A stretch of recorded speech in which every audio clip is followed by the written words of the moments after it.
हम भगवान के हाथों के बनाए हुए खिलौने हैं। भगवान जब चाहेगा तब इस खिलौनों को फोड़ देगा और भगवान जब चाहेगा तो नया खिलौना बना देगा। हमारा जीवन बड़ा संघर्षमयी है। मां के गर्भ से जन्म हुआ, संघर्षों को झेलना शुरू कर दिया।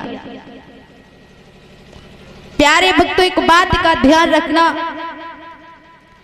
कि संसार में आने के बाद में सब कुछ करना, लेकिन एक भाई के साथ में कभी दगाबाजी मत करना। कहा जाता है कि दुनिया के साथ तुम्हारा छोड़ देंगे, दुनिया के लोग तुम्हारा साथ छोड़ देंगे, लेकिन अगर भैया की बाह को पकड़े रहे तो भैया की वो भुजा तुम्हारे तलवार के समान होती है। यही प्रश्न जब भगवान श्री राम ने रावण के भुजाओं को काट दिया, शीशों को काट दिया, अधीर होकर के रावण पड़ा हुआ है पृथ्वी पर, तो भगवान श्री राम ने कहा है लक्ष्मण से, भैया लक्ष्मण, ये रावण प्रकांड विद्वान है, इससे कुछ सीख करके आओ। लक्ष्मण बोले भैया रावण से और मैं शिक्षा लेने के लिए जाऊं? अरे वो तो अभागा है। भगवान श्री राम बोले हैं भैया लक्ष्मण, तुम्हें पता नहीं है रावण बहुत बड़ा विद्वान है, जाओ जा करके कुछ सीख करके आओ। भगवान श्री राम की आज्ञा को मानने के बाद में लक्ष्मण रावण के पास पहुंचे। रावण के सर की तरफ खड़े हो गए, रावण तो बोला ही नहीं। लक्ष्मण वापस लौटाए, कहने लगे भैया अरे वो तो मृत्यु की सैया पर लेटा हुआ है, फिर भी अभिमान उसके अंदर है, वो हमसे बोला ही नहीं। राम कहने लगे लक्ष्मण ये बताओ तुम रावण के किस तरफ खड़े थे? बोले सर की तरफ में घंटों खड़ा रहा, लेकिन रावण हमसे बोला नहीं। भगवान कहने लगे हैं कि भैया जब किसी से कुछ लिया जाता है तो बड़ा बन के नहीं, छोटा बन के लिया जाता है। जो झुकना जानता है वो कभी टूटता नहीं है, और जिसने कभी झुकना नहीं सीखा है प्यारे भक्तों, वो अधफर में जाकर के टूट जाता है। एक वृक्ष होता है बहुत लंबा हो जाता है, उसे क्या कहते हैं? बहुत लंबा वृक्ष होता है, यूकेलिप्टस, बड़ा ही नाजुक होता है, लंबा तो बहुत है, लेकिन उस वृक्ष ने झुकना सीखा है, इसलिए साज टूटता नहीं है। हवा चलती है तो इधर हो जाता उधर हो जाता, लेकिन टूटने का नाम नहीं लेता। इसीलिए कहा है कि भैया जो व्यक्ति झुकना जानता है वो कभी टूटता नहीं है। जाओ जा करके रावण की चरणों की तरफ खड़े हो जाना। लक्ष्मण पहुंचे, रावण की चरणों की तरफ खड़े हो गए। रावण ने जैसी दृष्टि लक्ष्मण के ऊपर डाली, भैया लक्ष्मण क्यों आए हो?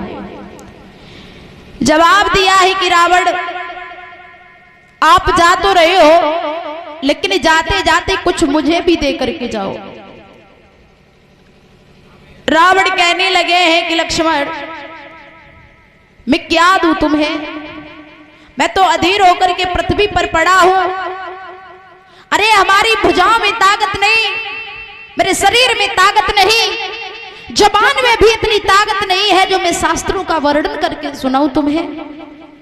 लेकिन इतना जरूर जानते हैं लक्ष्मण, धर्म जितनी जल्दी कर सको उतनी जल्दी करो, अधर्म को जितना टाल सको उतना टालो। लक्ष्मण ने एक बात साथ ही साथ में और पूछ दी, रावण तुम तो बहुत बलशाली हो, अरे तुमने शंकर भगवान की इतनी तपस्या की, अपने शीशों को काट काट करके चढ़ाया, लेकिन तुम्हारी पराजय क्यों हुई?